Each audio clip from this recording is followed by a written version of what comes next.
Am I doing the intro or are you doing the intro, I'm Hope? doing the intro. It just started. Okay. Hi, everybody.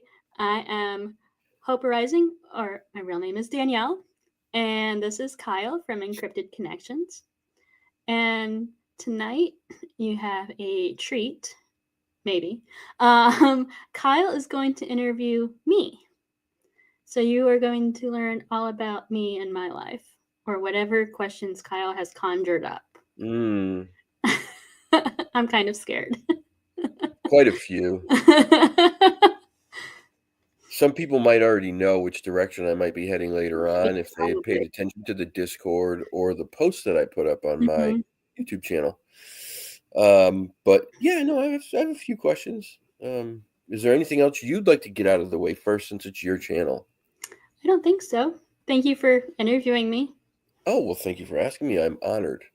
Yeah. Um, without hope, I have to preface this by saying without hope, because I'm at some point I am going to give her guff tonight. But without hope, the level of or just how much I would be lost when it comes to a lot of the technological advances that you're required to know about when having a YouTube channel. Without hope, I would be sitting at home banging on a stone tablet with a chisel and thinking that I could somehow reach the masses with that. So thank Hope for the Discord. Thank Hope for creating thumbnails for me. Yeah, no all problem. all kinds of things. So it's the least I could do. But anyhow, let's see. Do you want to say hello to your peoples? You got some peoples Yeah, in well, the chat. there's Graw, and then there's Pam and Eddie. Mark D just showed up. Mark, what up? Um, Mark D. Yeah, Mark, what up, Mark? And I don't know whether Van Life would be here or Van David, Life but here. they commented as well. David. David was bummed he wasn't the first one to. Comment. Uh, You were just so excited to start a I day s- early. I slept in line outside of this place thinking I was getting to tickets, and nobody showed up. And I don't And know, there's but Paul. Hi, Paul. welcome everybody. Thank you for tuning in. I appreciate it. I know that Miss Hope appreciates it, or Danielle. So let's get into this thing, huh? Okay. So, where were you born, Miss Danielle? I was born out in a suburb of Seattle and made my way to Ohio when I was probably just over a year old. Um, That's a very difficult walk for a 1-year-old. I know.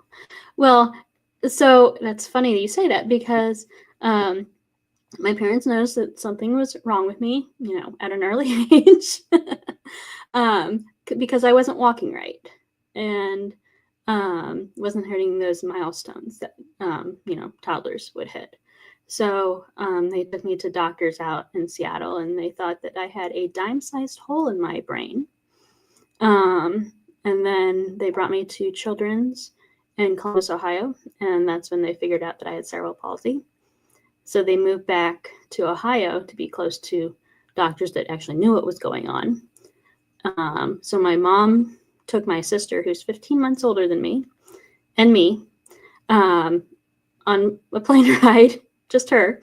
And she had, from the time that she landed until the time my dad got to Columbus, um, to find an apartment close to the airport with a basement with two under 3 years old.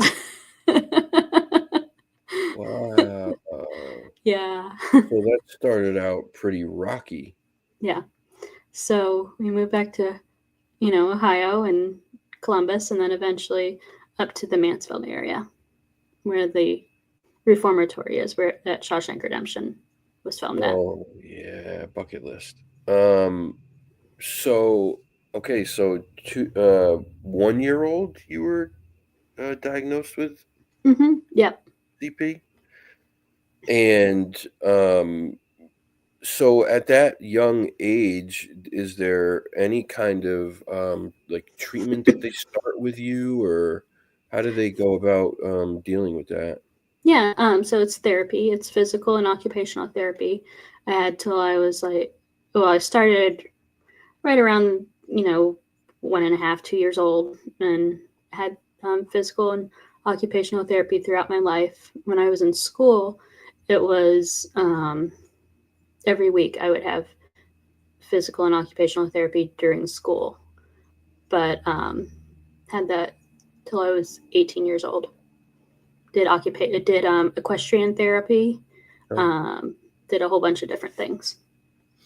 And do you think that in any way it helped keep some of the symptoms at bay, or Oh yeah, I yeah, mean I have a very very mild case, right. um, because cerebral palsy is a muscular disorder, but it affects your brain Mm. for a lot of people, um, which it didn't for me, thank goodness. Um, but it affects my left side, and um, like I had braces on my legs so that I could walk better. And then after I did um, the equestrian therapy, so riding horses, I didn't have to wear those braces on my legs. I had shoe inserts, and then eventually I just got rid of the shoe insert. So nothing like that.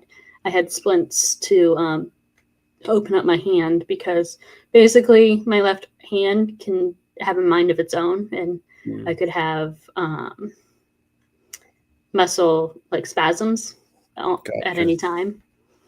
So like the fine muscle movement isn't there. And what age were you when you stopped having to wear any kind of like splints or anything like that on your legs? Um, I mean that was about when I finished equestrian therapy. I don't know what that was. I mean that was before school, like Oh, okay. before kindergarten. Okay. Wow. All right. Um, so okay, so that I guess we can start with school then from there, unless there's anything else that you wanted to touch on I during don't that think time period. so. Went to preschool just like any other normal kid, and you know all that sort of fun stuff. So nothing And exciting. okay, and you went to school in Ohio, obviously. Mhm. Did you go to regular, like, public school, private school? I went to public school. They actually fought for me to be in regular classes because it didn't affect. I mean, my cerebral palsy didn't affect my brain. Um, so I was the first kid in the county with cerebral palsy that went to normal school. The first kid in the county with CP that went to normal school. Hmm. That seems like a pretty big deal. Kind of, yeah, I At the guess. same Um, time, it also kinda seems like a little bit of a, uh, what's the word I'm looking for? Backwards. Yeah, kind of. Yeah, yeah. But yeah, so even like when I was in like middle school, I remember being in 7th grade, and they had to take me out of my like high like I did like the advanced placement classes, the AP classes. Hmm. Um, so they had to take me out of my advanced classes so that I could do these testing that the state demanded that be done for like an IEP.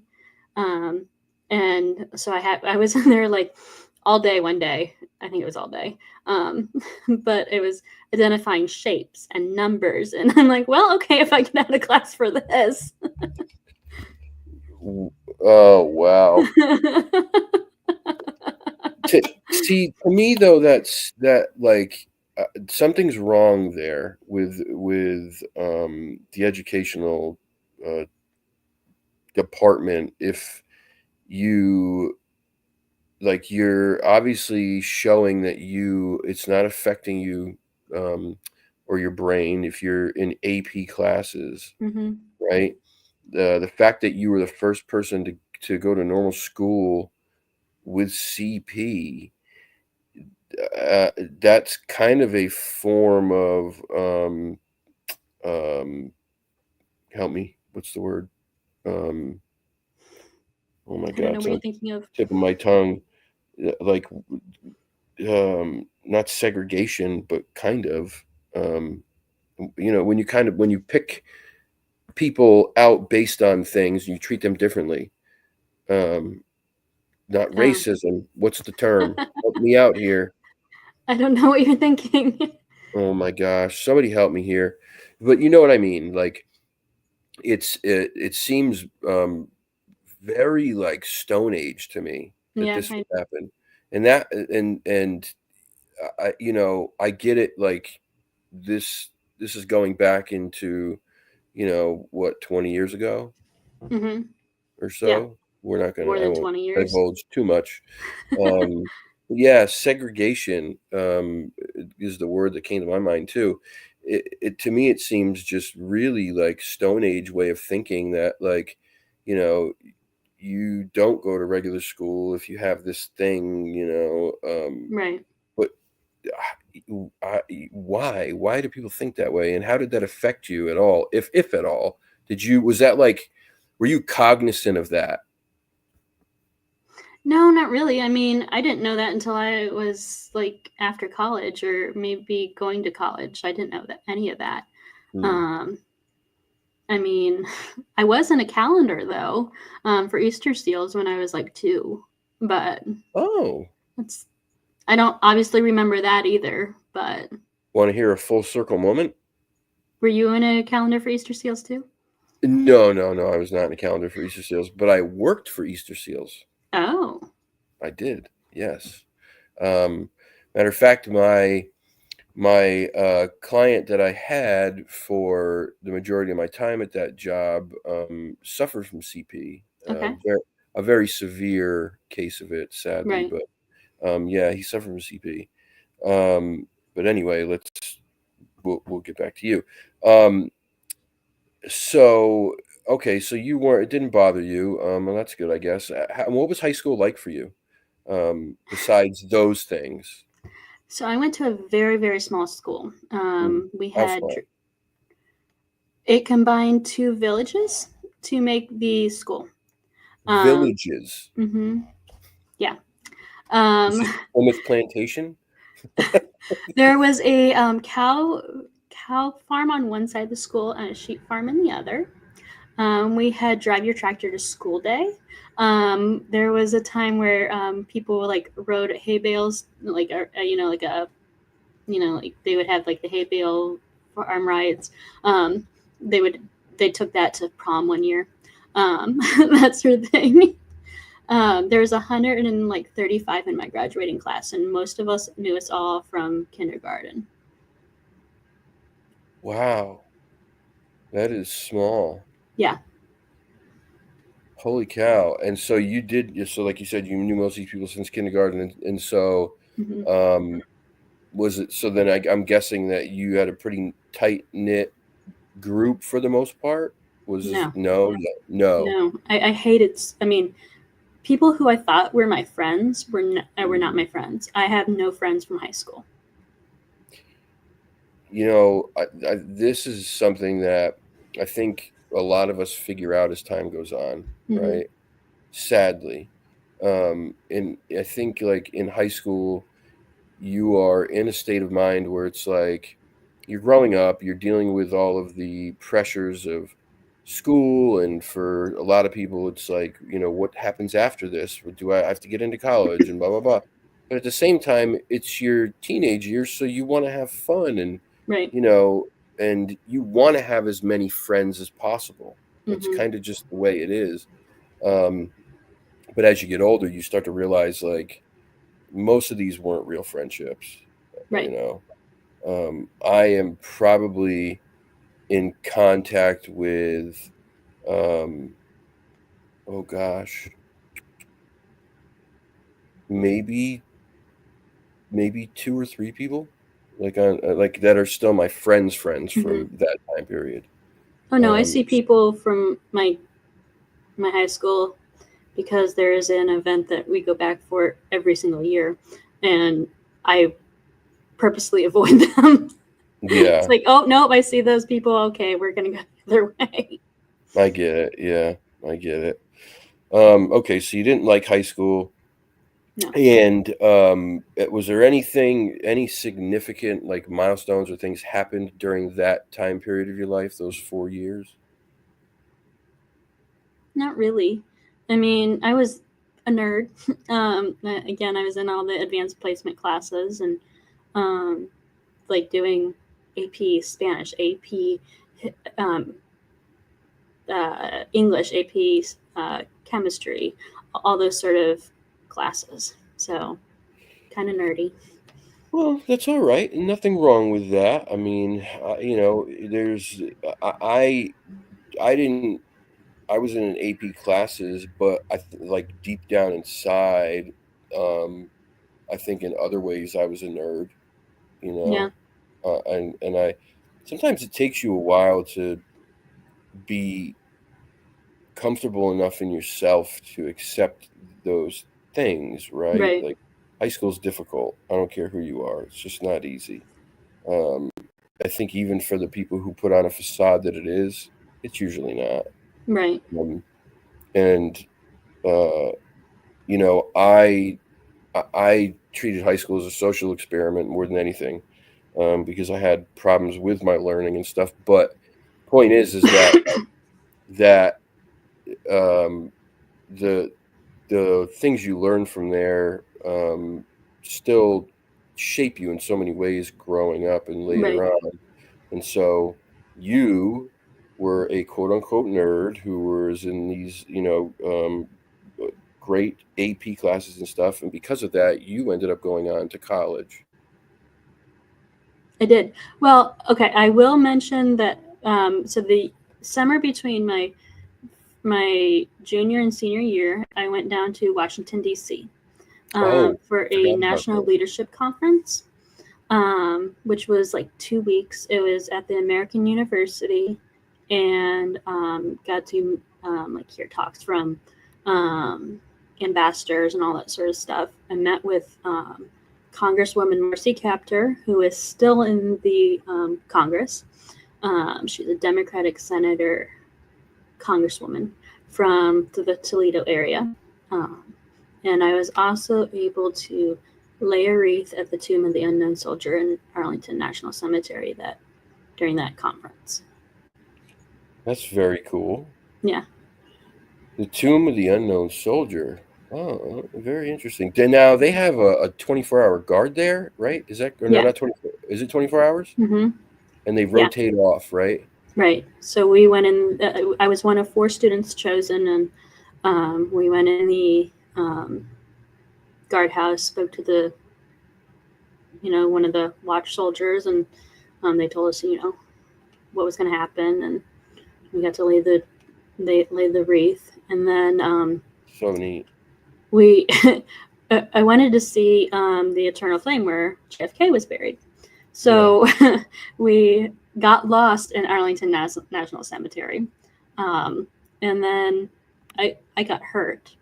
Um, I ended up with this huge blister in the middle of summer, so I ended up wearing slippers. This is a whole story because they ended up changing the program because of my injury. So if What? you laid the wreath, you couldn't go and see the tomb of the unknown soldier. I mean, it was bad. So What? You were disruptive. I was. You were a disruptor back then, and you I didn't even was. know it. Oh, Yep. wow. And so, all right, well, that's very cool, though. What was it like meeting all those people and going down to that It was conference? really cool because I because I mean I've always been interested in politics, Yeah. but at that time in my life I thought I was going to be a Spanish teacher. I wanted to be a high school Spanish teacher. I love Spanish, love teaching people. I mean, I still love teaching people, but I don't like being up in front of people, which is what I learned in college. Mhm. Gotcha. Real quick, can you give us a little bit of Spanish right now? Can you say, Ben is a giant English pansy? No, I can't say that. Oh, you can't? Darn it. Ben, I love you anyway, buddy. He's watching. I know he is watching. For those of you who don't know, Ben is a good friend of ours, and Ben is from the UK. And Ben and Hope constantly like to give me guff on my channel. Um, Hmm. so any chance I get to give it back to them, I do. And if I run out of things to say, I always just call Ben a giant English pansy, or I say, "Who won the war?" And Yep. usually it's settled. Gracias dos más of cerveza. You want two more beers? Dos más cerveza frío. You want two more cold beers? Mm. Okay. Do you have any beers right now? No. Oh, okay. Can somebody send two cold beers over to Danielle, please? No, that's what Carl wants. Pronto. That's what Carl. Oh, that's God. Okay, sorry, I missed that. So send him over to God Rides a Harley, please. Pronto. Um. All right. So now we are heading into college, Hmm. and you wanted to be a Spanish teacher. This is what your plan was going into college. Where did you go to college? I went to college at the Indiana University of Pennsylvania in Indiana, Pennsylvania. A little A redundant. little bit Yeah, weird. a little bit. It is the hometown of Jimmy Stewart, the actor. Oh, It's a Wonderful Life. Yeah, worst movie ever. Um, but I actually ended up being interested in IUP because they sent me a brochure and there was a really cute squirrel on the front of it. So I looked into the brochure. You oh But then I I found out it's one of so it was originally started as a teaching college. So a lot of teachers go to the college, and I wanted to be a teacher. okay, well there you go. See, it's kind of serendipitous. Hmm. Um I laugh because it's funny, but at the same time, you know me very well. Hmm. And had I had any inclination of going to college after high school, if I looked on a brochure and I saw a cute squirrel, I'd go, "Oh, I want to go there. Right, That right. I want to see. I want to be around those cute squirrels because I Well, love then animals so much." we had to change our name because we were the Indiana Indians, and of course you can't do that with the NCAA. So No, the students wanted to become the Indiana Fighting Squirrels. But that that wasn't one of our choices. We're the Crimson Hawks now. oh, I think the fighting squirrels was way cooler. I know. How many schools are there fighting squirrels? I'm sure Right. there are crimson hawks all over the place, but Yeah. not many fighting squirrels. Well, that was a missed opportunity if I've ever heard Right. about one. Right. Okay, so now you're there, cute squirrels aside, um, and what are you majoring in? Spanish education. Spanish education. Okay, and at what point during this college career did you finally realize, like, oh crap, I don't like being in front of people. Maybe teaching is not for me. That would be after the first year. Okay. And what was it that made you feel that way? Was it just like having to get up in front of class and do like projects, or did you guys actually have to kind of like act out the whole teaching thing, or what? No, so I didn't have any education classes at that point, Hmm. and I just didn't want to do that. I mean, I like teaching people, but I don't like all the crap that the schools like make people do. Okay. Fair enough. And so now you have to figure out what it is you're going to do, and what did you pivot to? I I've always loved history. Um, like when I was in going back to seventh grade again, we had to make a persuasive speech in seventh grade. And I don't know why this has always stood out to me. One of mine was my speech was if the the siege at Little Round Top at Gettysburg on July 2nd didn't happen, where Joshua Lawrence Chamberlain saved the left flank of the Union line. If that didn't happen, then the Union could have lost the war, well, lost the battle and then the war. And I remember this one person being like, "Why?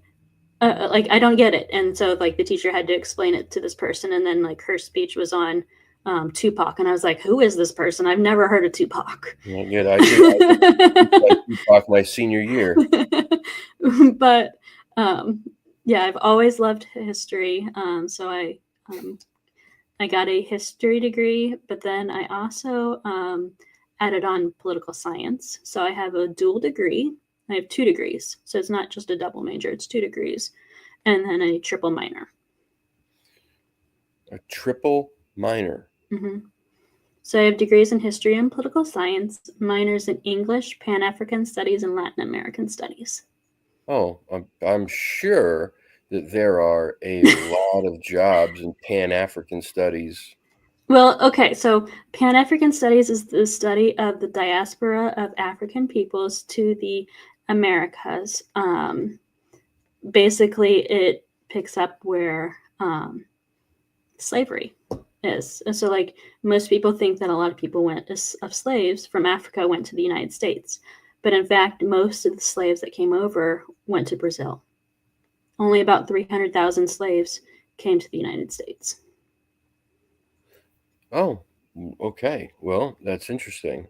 I still see that it still probably wouldn't assume that there's many jobs out there for that title, though. Well, I wanted to work in Washington, D.C. At a Oh, microfinance organization at a where what? they do microfinance organization where they give microloans to people in developing countries that so Oh, that they can build their own businesses up. So like, say you're a basket weaver and we give you a $5 loan, you can go out and build, get all your materials, and then you pay us back that loan, and then you get a bigger loan. So then you just keep building that business. huh. Very interesting. Mm-hmm. Okay, I like it. Um, all right. So now you've got uh triple minor, right? Triple minor, double Double degree. major, No, double degree, dual degree. dual degree. Okay, Mm-hmm. forgive me. Um, and when you graduate college, where did you pursue employment? So when I well, okay. So before I graduated college, I went down to Washington D.C. for an internship, and it was right beside Oh the White yeah, that's House. right. It was in the Obama era. I was able to meet with different congressmen there. I I I'm mean, I was sorry. like 5 feet away from Obama once when he was leaving the White House. I was in the room while he made his education speech. Um, I met the former president of Mexico, Vicente Fox, um, and the former prime minister of Spain, Jose Maria Aznar. Um, and it was just I mean, it was a great time. I loved being down there. I loved, being in the know and meeting all these people and seeing people anywhere that you could. I mean, one time we were walking to a programming event and saw Angelina Jolie making the movie Salt. And then at our gala, there was our event coordinator was riding down an elevator and was in the same elevator with Ben Stiller. Well, that's pretty cool. So, I mean, you could see anybody at any time, and um, it was just, I Being mean, it able was to just meet so cool. being able to meet any prime minister is pretty like that's a pretty Mhm. big deal. Yeah, That's not something everybody can say. right. I remember you showing me a picture of you. hmm Um, who was that? It was with that prime minister, correct? There was one, I have a picture with Jose Maria Aznar. I also have one with Vicente Fox. I've also met, as God Rides a Harley I says, think it was Jim Jordan. I have uh, met him. He was my congressman for quite a long time until the redistricting happened. So who was Jim Jordan, who was your congressman? Jim Jordan. Oh, okay. Yeah. And you So met him. I've met him. I've met Marcy Captor. I've met Bob Menendez, who's going to prison. I've met Lincoln Diaz Balart, who's out of Florida. Yeah. Wow. Okay. This is all very interesting. I mean, I knew Hmm. some of this stuff. Um, you so you were really you were in there. I mean, you were in the thick of it. Yeah. I mean, And go ahead. no, I was gonna say, like, when we were dropping off like the letters, like the invites for the gala, we went around to each of the congressman's offices. Like, you're walking down the halls of of Congress. You're walking like all in those office buildings, and so I mean, you're seeing those people. You're interacting with them as well. It's pretty neat Hmm. to a degree. I mean, was it did that motivate you to want to continue along this path Oh yeah, or yeah? yeah. And Um, so what came from all that and what was the next step then in your life from there well, as I far as that goes? graduated college in 2009, right in the midst of Mm, all the economic downturn. Um, mm, so it was really hard to get a job. Um, so the last year of yeah. college in 2008, I worked at Cedar Point, which is an amusement park. It's the roller coaster capital of the world. Um, and then again in 2010, because I still didn't have a job, I worked at Cedar Point again. Um, so I'm like, I have a degree. I have 2 degrees, and I'm sitting here counting keychains for inventory. So, but it was fun. I mean, there's not many places where you can live literally almost inside amusement park and, ride roller coasters and get paid for it. So, um, Yeah, but it's still I mean, you go into that, it's like anything, but I guess in even more so in, like, a political field, you go into it, you have to know that, like, you're going to start at the bottom. mhm, You're you may be picking up lunch and coffee for people. right. Yeah. So Are eventually, we having technical issues here? no, I don't think so. Can you hear me? Okay. You good? Yeah. Okay. Um, Yeah. so eventually I get hired by a book distributor, and I'm living at home with my parents. I worked there for about 2 years. I was a sales support coordinator there and worked with people from all over the world. I was their go to if they're from Australia or if they're from the UK.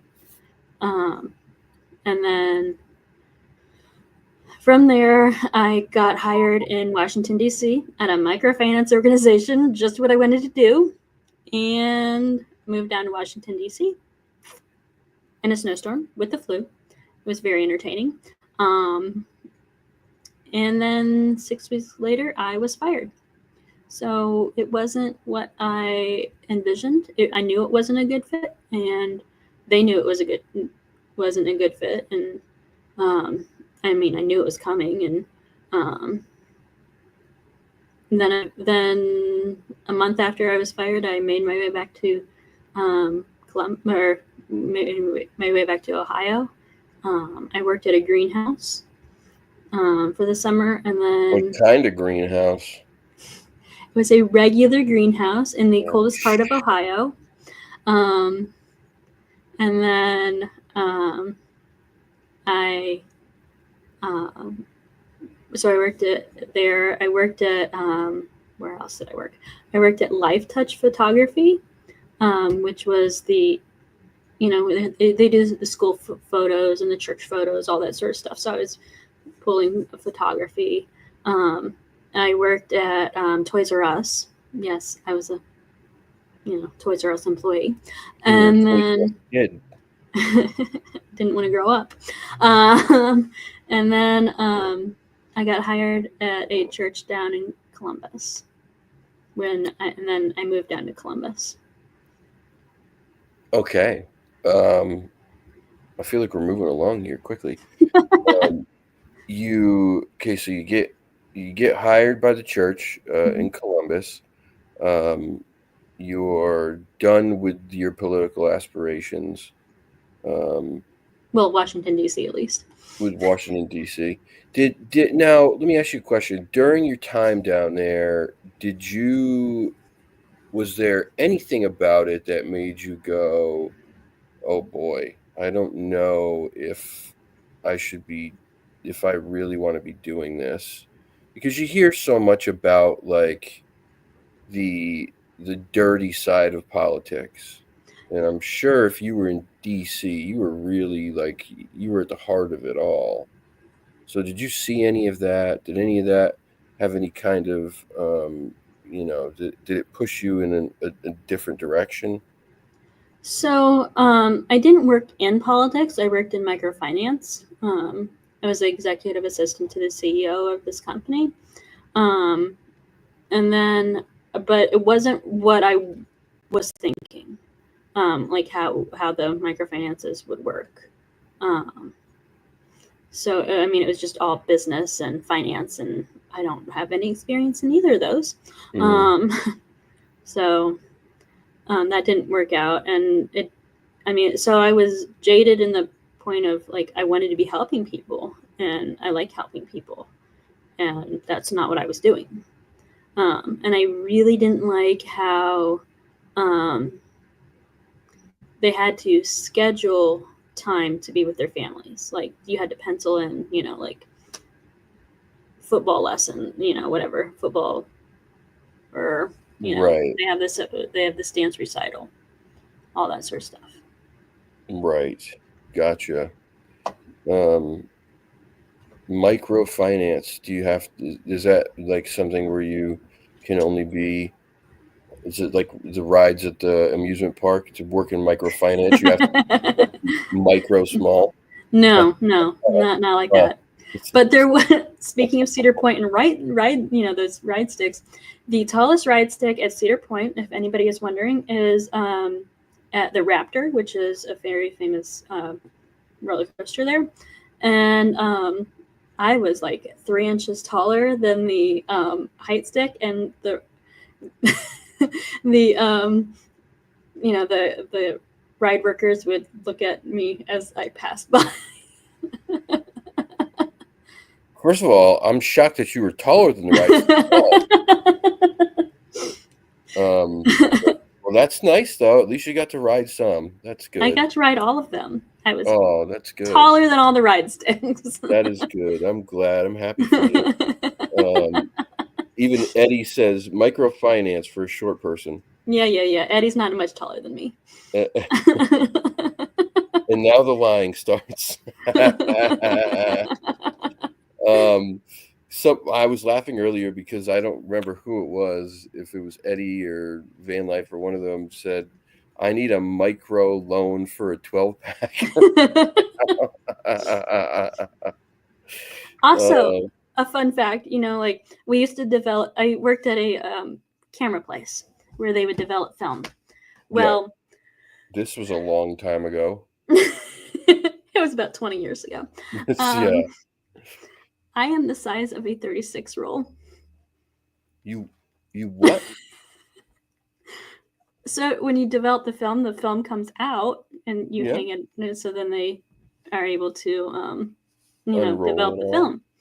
And when the film comes out of the camera, I'm the size of a 36 roll. Oh my goodness. Well, that's good to know. I think we might have another nickname for you on the Oh, okay, great. horizon. Kaiju, welcome. Welcome, welcome. Okay, so now we're out of micro loans, microfinance, and Munchkin Land, and we're heading into your time at the church, your Hmm. first church, Yep, right? my first church. Let's why don't you walk us through that, please? Because um, I know that you have a pretty strong relationship with God. Hmm. Yeah. Yes. So So, talk I to us. mean, I grew up in the church. I grew up in the Lutheran church, and I was always very religious. Is And that where you guys pray to Luther Vandross? yes, yes. I knew it. He is very good. He's one of my favorites. Yeah. And they nail 96 Reese pieces to the door in Germany. Wait, what? There's a not bad, but they're all called theses. It's Martin Luther's theses, where Oh, he became the um, it's a religious thing, okay. but um, I feel like my relationship with God has always given me the can do attitude. Like I've always been Mhm. like one like I can do this. Like it's nothing's gonna stop me. Um, and it may take me a few times to figure something out because of my cerebral palsy, but it's not going. My disability is not going to inhibit what I can do. Um, and then if I do ask for help, then you know that I've tried it 8 million ways first before I can figure something out that doesn't work. Right.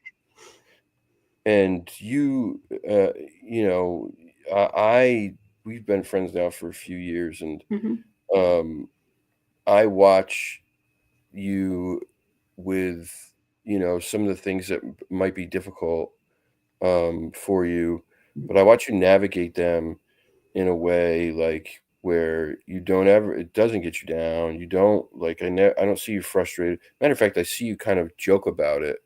You turn something that some people might um get angry or frustrated or upset, and you make it into kind of like a lighthearted thing. Hmm.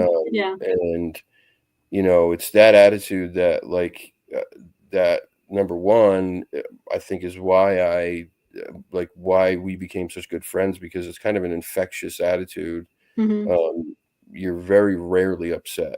Right. You're usually in a very happy, chipper mood.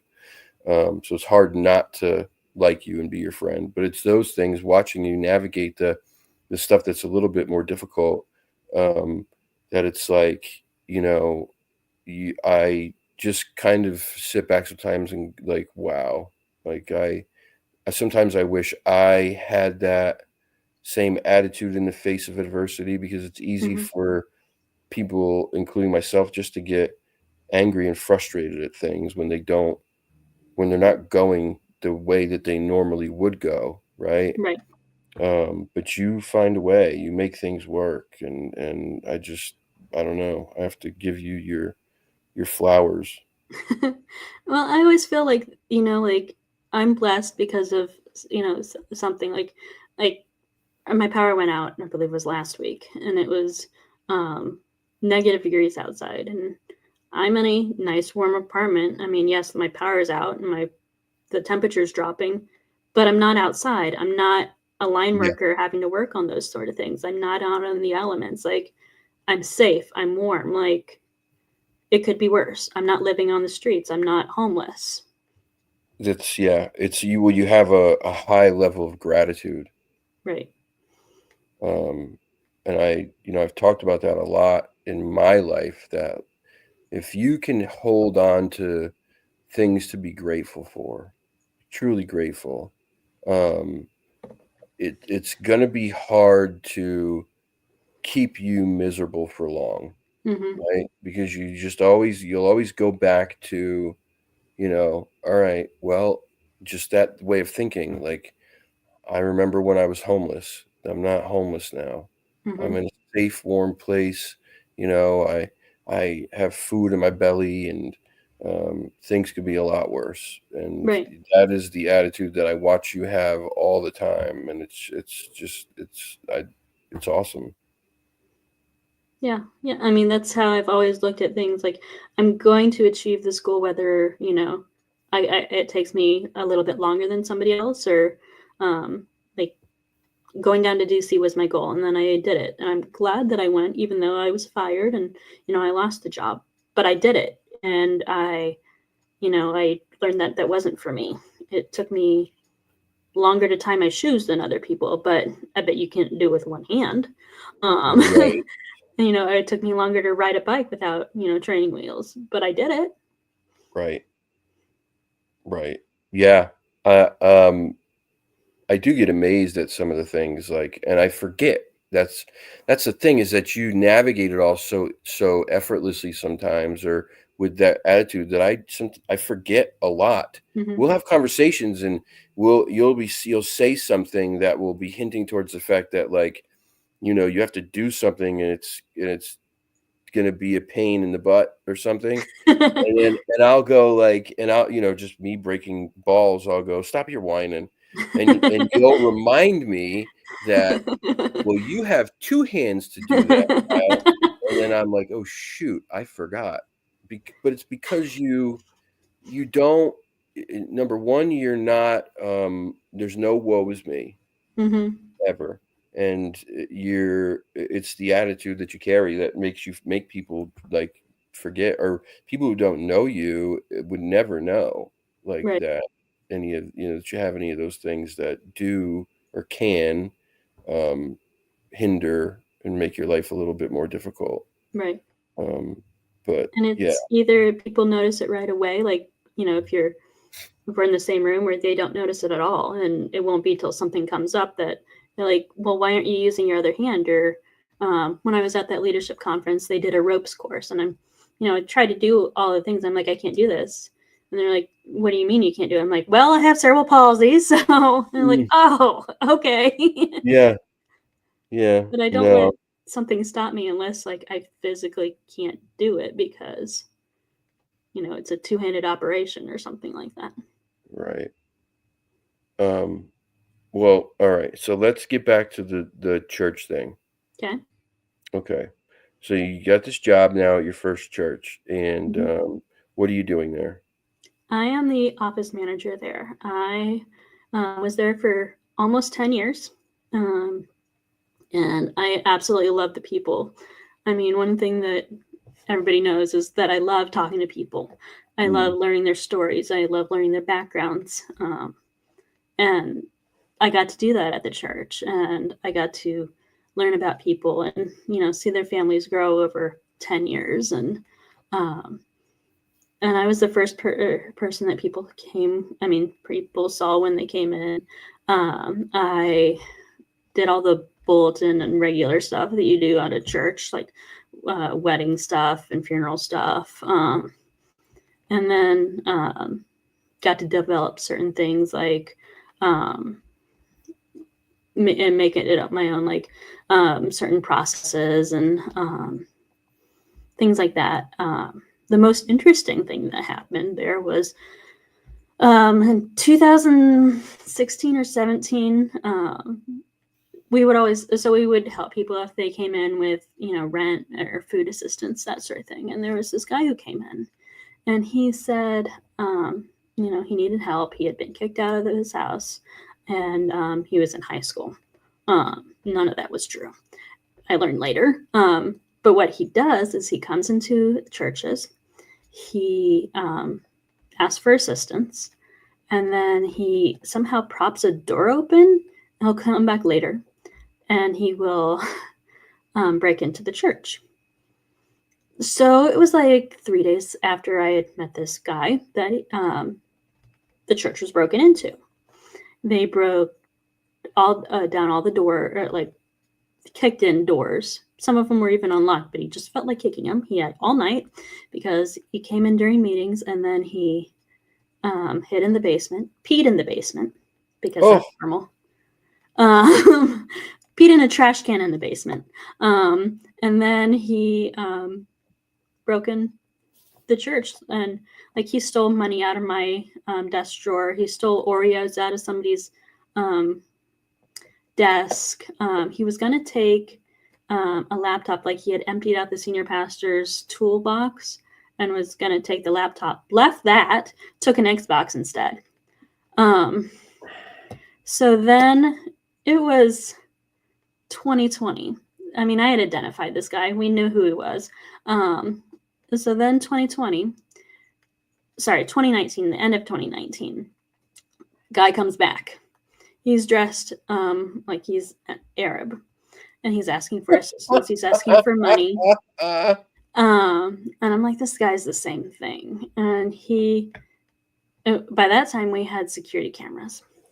And so I had learned that he'd Wow. come in for a meeting, and then I caught him snooping in the like trying to snoop in the offices. He went down in the basement, went in the sanctuary, was looking at all our like video equipment, all that sort of stuff. So then we developed a plan to see it to like stop him. So if he was going to come in, I was going to detain him with cookies, obviously, because he liked cookies.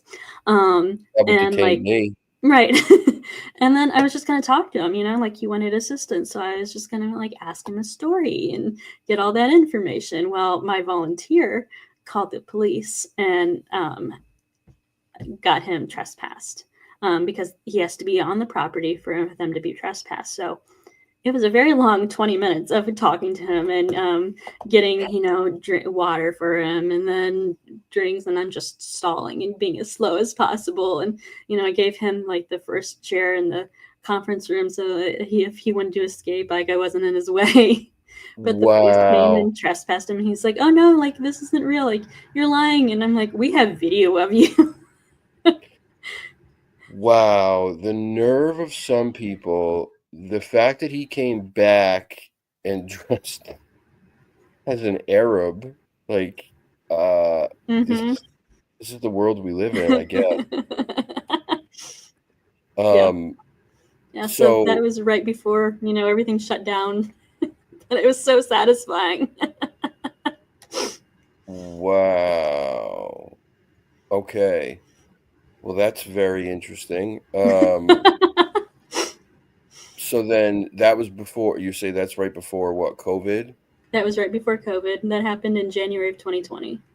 And Um, so did you it was guys actually 3 days before that we had caught somebody stealing one of my volunteer cell phones and tracked him to a apartment complex. We got the phone back, but the guy jumped out of a window, the second story window, and tried to get away from the police. So it was a very interesting week for me that week. wow, these criminals in that part of Ohio are very, very dedicated. Right? Yeah. I mean, they're, jumping out of story windows, returning to the scene of a crime with a costume on, um, and then having the nerve to sit around for free cookies. Mm-hmm. Yep. Well, okay. Um, takes all kinds, I suppose.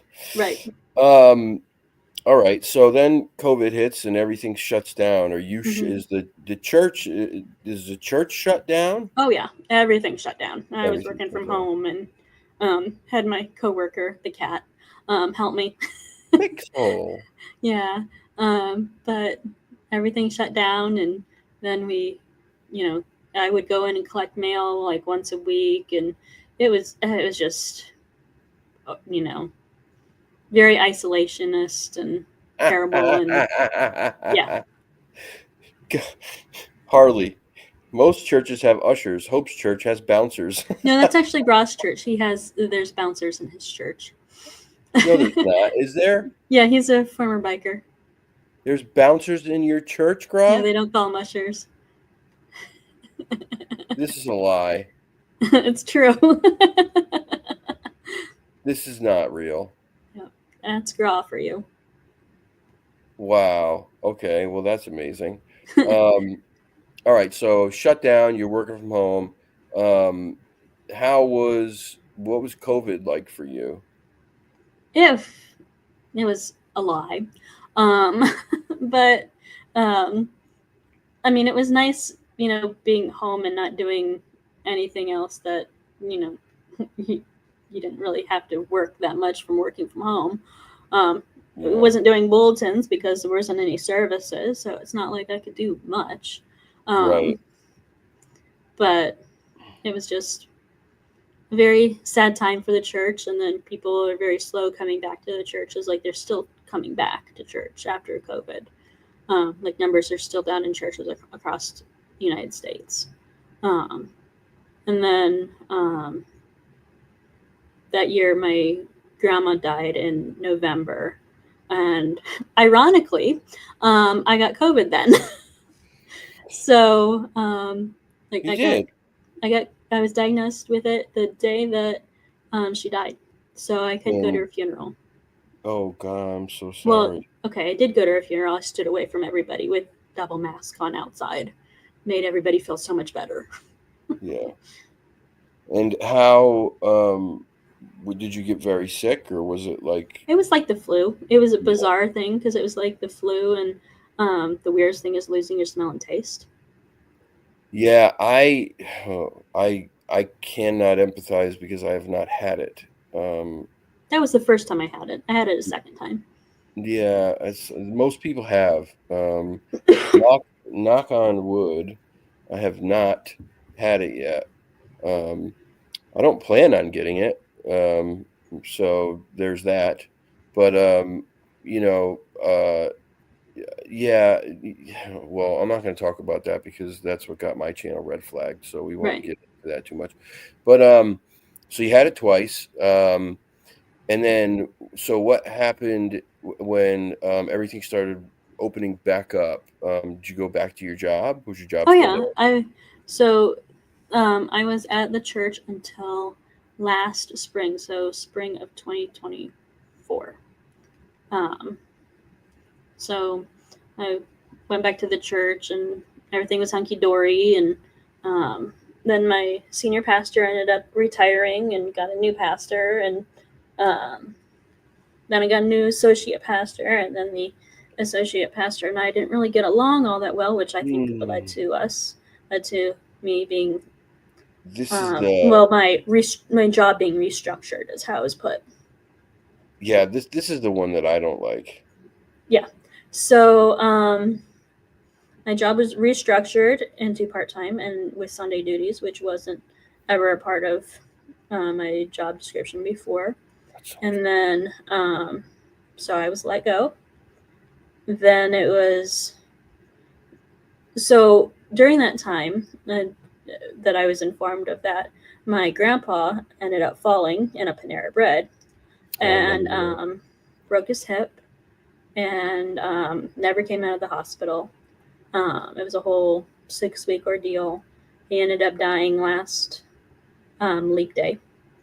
So that was, everything. So I didn't really like look for a job during that time. But then eventually I was hired in May by a local HVAC company. So I was answering phones then and was there for 6 months. And then they did mass layoffs. And I was one of those people. So I went through two jobs in a year. Yeah. And then I got hired about 10 days later by another church. So I am now the office manager, communications manager at another church in town. And you like this one? I do like this one. Yeah, yeah. I'll just leave it there. I do really, really like it. It is very much like the other church that I worked at. Um, much, much bigger. I mean, the same responsibilities. Little different, and the structure is different. But yeah, I mean, I really like it, and it's a really good place to be. The people are there are very, very nice. Um, you when you got let go from the first one, it was a kind of a grimy situation, that whole thing. The way that that happened from the first church, restructuring or whatever. Then they filled that position again when you left, Mm-hmm. which to me seemed really um, dishonest. Um, and thankfully, though, you were given what's the word? Um, you got to keep your Severance. severance. You got to keep your insurance for Mm-hmm. 6 months or something. Yeah. Yeah. So at least there was that. But I know that whole process for you was like, trying to find another job or whatever. It was stressful for a little while.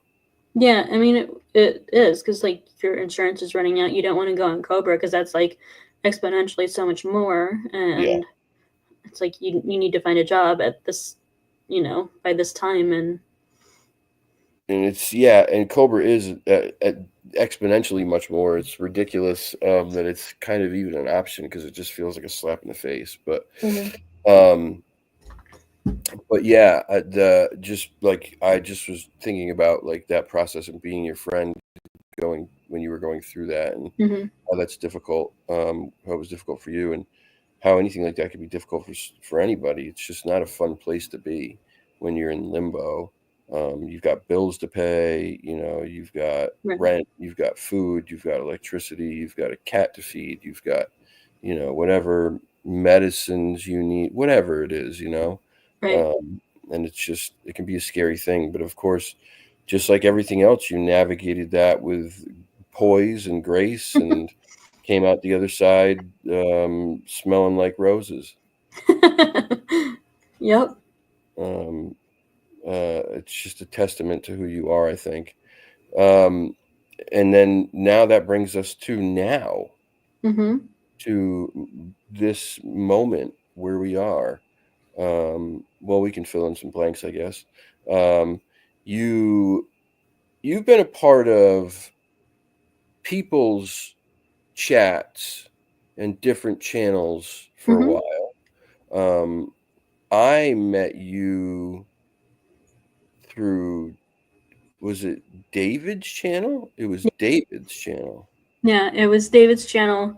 It was right after I had had my um, salivary gland removed, so I had had surgery and I wasn't talking right, but I was managing things on the back end, and I wasn't going to come on because of me having surgery, and then I did, and you can't get rid of me since. Yeah, you can't get rid of you, yeah. Um, that's how I feel. Um, Just like a rock in a shoe. oh, no, I'm joking. But yes, so you've been a part of different chats Mhm. and you've been active on YouTube and but it was always everybody else's. Mhm. And then you've recently decided to make your channel more structured. 'Cause you Mhm. always had the channel, but it was periodic that you would go on a live and you Right. would show something here and not that nothing ever was, it didn't really follow a pattern. Like it Right. was so what prompted you to start going down this road now that you're on, where you are, having people on and discussing their life stories? Well, as you know, I've loved Sean Ryan's show. Yep, If me anybody has ever watched the Sean Ryan show, I highly suggest it. yeah. He's interviewed a number of the incoming committee heads, as well as Trump and Vance, and but he usually does like military people, Yeah, and go through their entire life story. And I love hearing their life stories, and learning about like how certain things in their life influenced it, and um, I just found that fascinating, and learning how people, like how people's lives influences others in ways that you don't even know or realize. And that's how I came up with ripples of life, because like ripples in a water, like they expand and they go out and they affect their surroundings. yeah. One tiny thing can change so much around. It's like the butterfly effect too, right? Hmm. All the Right. same thing. Um, but yeah, we're both big fans of Sean Ryan show, and I loved the idea when you came to me with it. I loved Hmm. it. I thought this is going to be great. Number one, you have been through your own things, Hmm. life. You have ongoing health things that you deal with, and I think that type of stuff makes it so you have empathy for others. Um, it helps you connect to other people in a different way. Um, and I thought, yeah, this is the perfect route for you to go down with this Mhm. channel. And so far, it's been great. So far, the interviews have been phenomenal. Um, and I'm really excited to see who else you talk to, um, because I think you're doing a great job with it. Um, and it's the human condition. Like we Mhm. just, it's a fascinating thing. Um, Getting to know other people, getting to really look behind the scenes and see what helped shape and mold somebody. Um, Thinking about how that might have affected you if it was you in their shoes. Mhm. You know, and I think these types of things are really important for us as a society because if you can do that, if you can put yourself in other people's shoes and connect in that way, um, we end up better off as a whole, as human beings, as a society, because instead of being separate from each other, we're trying to find ways to empathize with each other and, Mhm. and be one community. And so I think this is a great thing for you to do, and I think you're doing a great job at it. Well, thank you. I would love to get some of these people who are in my chat right now on here, like God Rides a Harley and Pamela G. I'd love to get those two on here. Gra He, won't do he, it. He's shy, he says. he doesn't seem shy in the chat. Gra, just saying, Gra, and not for nothing. If you want to, we can always keep the screen black, and we can change your voice so it sounds really cool and menacing, No, like he does Darth a great Vader. woman's voice. He's done that before on Oh, even David's channel. better, even better. We can do a woman's voice. You can even change your name for that night, and we could say you're somebody else. You could be a woman. I think Pamela says exit stage left. She's out. She's okay with it. But I think listen. I'm not just saying this, but I think if the perfect person to interview anybody is sitting right here on that screen, the other side, that side, because of the things we talked about, because she is kind and empathetic and understanding and all of those things, you're not going to get put in a position where she's going to push you to talk about anything you don't want to talk about. If there's a moment that comes up where she feels like you're not feeling okay, she knows how to, all right, let's circle back to something else. And Mhm. so I say, just give it a little bit of thought. Give it a little thought. I don't like to share my whole life story. I don't mind talking about my addiction stuff because I think that's really important, um, to others who might be struggling with that kind of stuff. But I don't like sharing my whole life story with people. But I knew that I was in good hands, and I'm glad that I did, because I'm glad you did too. You did great. it went And I really got well. you to cry. You did get me to cry. You did, you son of a gun. Um, but yeah, so is there anything else? I mean, I feel like we got there pretty quick. Yeah, I mean, we did get through everything really quick. I don't know if there's anything else. I mean, there's always, stories here, stories there, but Sure. Yeah. Well, I again, I'm gonna be redundant here, but I just it's important that I think that you have somebody said it in the chat that hope is our rock. Um, and you've been a truly, like, I joke about it and say you're my assistant. Um, but like, you have been for the channel. You Since the very beginning, there were things that I didn't understand, and you were so quick to help me and point out this and this and say, Mhm. even the Discord. You were like, Kyle's channel needs a Discord. Next thing I know, Hope is posting my Discord that she created. Took me about 15 minutes. I didn't do it. She did it. She created it and she posted it, and but it's those things, like, she is so quick to help and, very, very, very, very, very kind and very generous and all of those things, and I know my life is definitely better for having her as a friend, and I was honored that you asked me to do this. I hope that I did at least a decent job. You did a great job. Well, I'm thank scared to you. ask Oh, if there's any questions from the audience. and my computer's dying. I heard noises. Yeah, well, I'm not at my house, and of course, I'm dog You sitting forgot. and house sitting for my brother, and I don't have my charger with me. Of course not. Of course not. Is Huck there? Can we see Huck? Huck is here. You want to see Huck? Huck is adorable, Say guys. hi. Come here. Come on. Get up. Come on. Get up. Come here. Come here. Lay down. Come. When did I start liking firemen? It became a sort of a joke in between friends.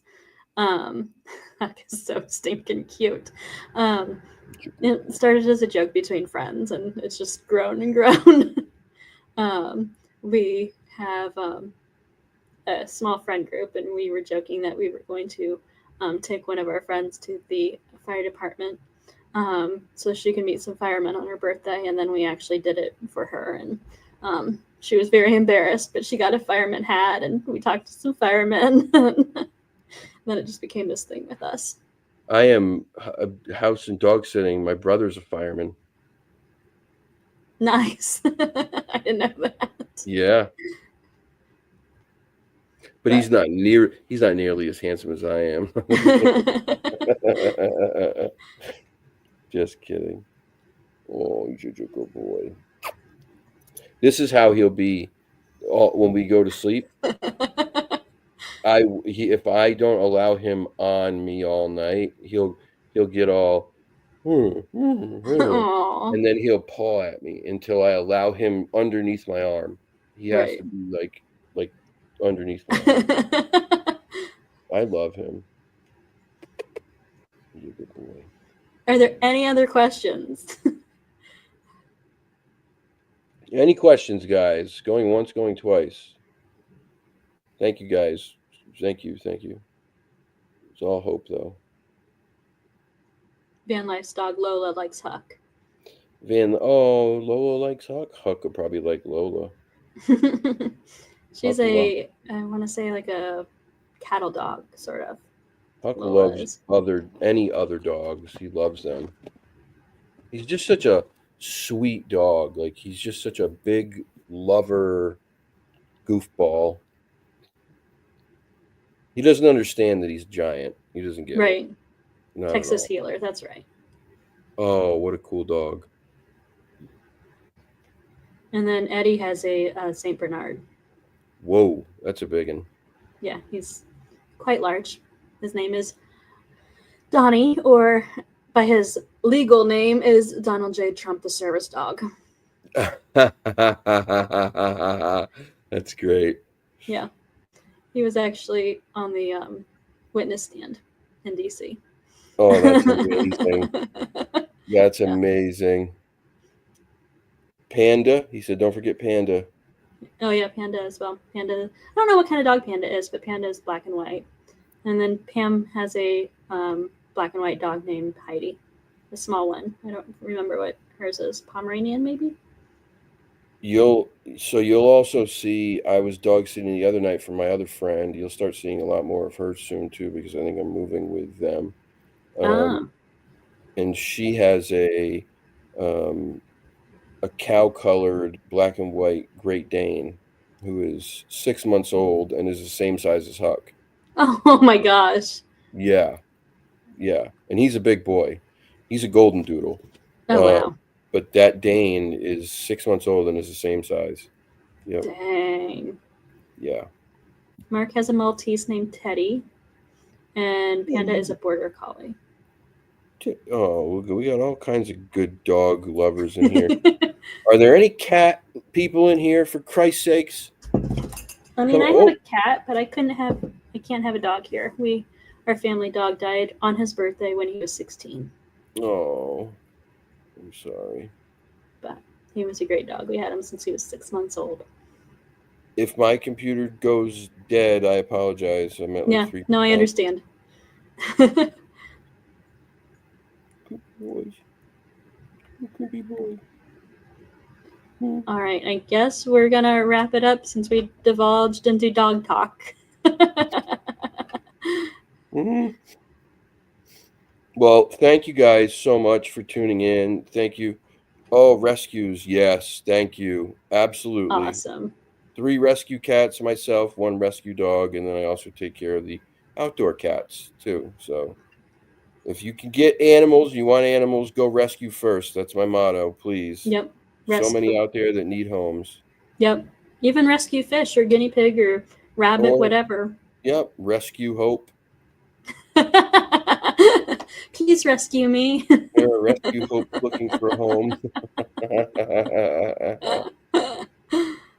Well, thank you everybody for tuning in, and thank you for Kyle for interviewing me. And you didn't even ask me about movies, but and I think his computer just died, so that was very fitting.